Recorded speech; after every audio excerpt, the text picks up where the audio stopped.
Finally, amid all the war and the chaos, we can bring you some good news today. Hi, I'm Hanan Lishinsky. Thank you for joining us for another All Israel News update, which today we'll be filming in the rain for the first time, as you can see in my jacket and maybe the clouds behind me. The cameraman is trying to keep the camera dry, and we'll try to bring you this update.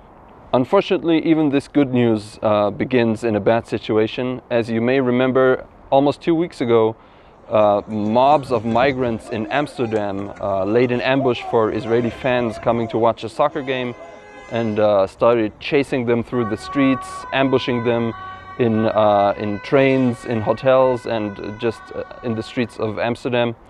But amid all this chaos and all the violence that has been widely described as a pogrom, there was one ray of light.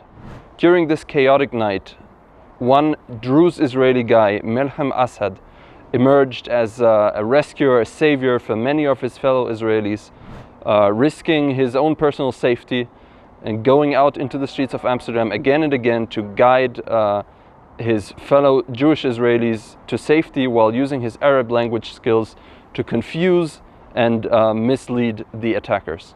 Assad, as mentioned, grew up as part of the Druze community, and if you want to know more about this community, you can click the link here and read more in our All Israel News story that we wrote about this community just a few months ago.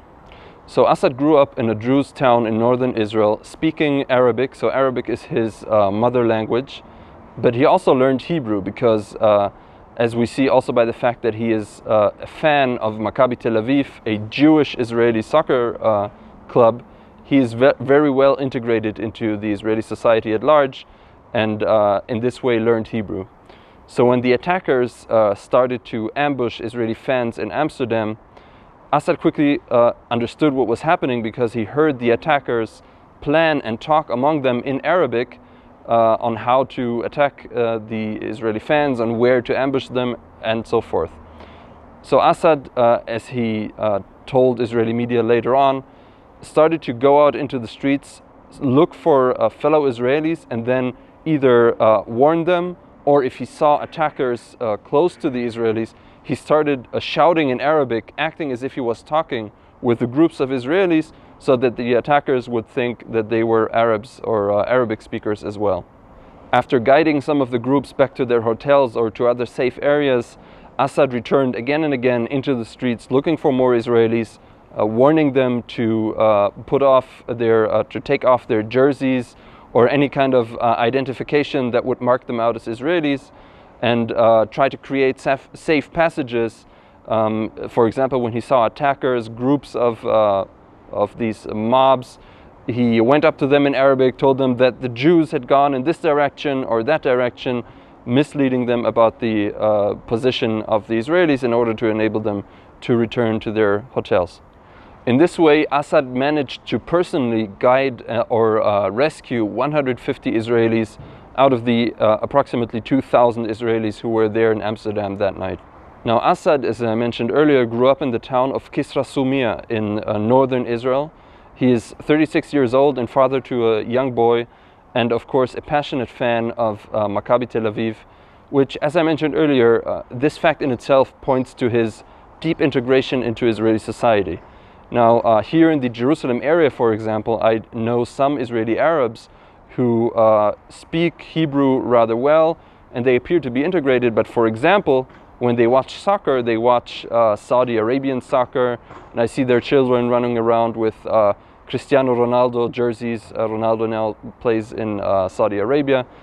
So this, of course, is only an indicator. It can only point us to certain ways of integration, but oftentimes Israeli Arabs, even though they do know Hebrew, they aren't really integrated all the way into Israeli society. But Assad, it seems like, was really part of Israeli society, and this is what led him to endanger himself in order to help his fellow Israelis, and he didn't see any distinction between him being a Druze and the other Israelis being Jewish Israelis. I'll give you my money, I'll give you, please go. For the children. I'll give you my money. Free Palestine now! Free Palestine! Free Palestine, free Palestine. Take my money, take my money. You want to kill kids? Kids should please him, kids. Assad, in media interviews later, also mentioned that the pogrom-like atmosphere And the fear and shock of this whole situation really reminded him of October 7 and the Hamas invasion and massacre. Of course, these aren't really comparable events, but he said that he felt like a similar atmosphere, a similar danger, and this is what led him to act. Now, of course, the actions of Assad are also just another chapter.